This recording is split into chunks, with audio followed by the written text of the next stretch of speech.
અરવલ્લી સાઠંબા ગામે દારૂ ઢીંચીને છાકટા બનેલા અસામાજિક તત્વોએ ઢોર ચારી રહેલા એક શખ્સને ઢોર માર મારી જાન લેવાની કોશિશ કર્યાની પોલીસ ફરિયાદ। શિક્ષણના ધામ સાઠંબા હાઈસ્કૂલ પાછળ ઢોર ચારી રહેલા પ્રવીણ પરમાર પર જીવલેણ હુમલો કર્યાની 4 શખ્સો સામે ફરિયાદ।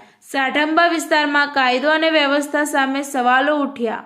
સાઠંબા વિસ્તારમાં દારૂનો વેપલો વધતા બેફામ બનેલા અસામાજિક તત્વોને હવે પોલીસનો પણ ડર રહ્યો નથી। આ અસામાજિક તત્વોને પકડવા ગયેલી પોલીસને પણ પોલીસ મથકમાં જ બેફામ ગાળો બોલી તમારાથી થાય એ કરી લો તેવા શબ્દો ઉચ્ચારતા આરોપીઓ। સાઠંબા પોલીસ મથક વિસ્તારમાં સાઠંબા હાઈસ્કૂલ પાછળના ભાગમાં દારૂ ઢીંચવા બેઠેલા 4 શખ્સોએ સોમવારે નજીકના ખેતરમાં ભેંસો ચારી રહેલા સાઠંબા ગામના પ્રવીણસિંહ પરમાર નામના ઈસમને તું અહીં અમને જોવા કેમ આવ્યો તેમ જણાવી બીભત્સ ગાળો બોલી ઝઘડો કરી જીવલેણ હુમલો કરી ગંભીર ઇજાઓ પહોંચાડતા પ્રવીણસિંહ પરમારના જીવનને જોખમમાં ઊભું થતાં 108 મારફતે વધુ સારવાર અર્થે વાત્રક ખસેડાયો હતો।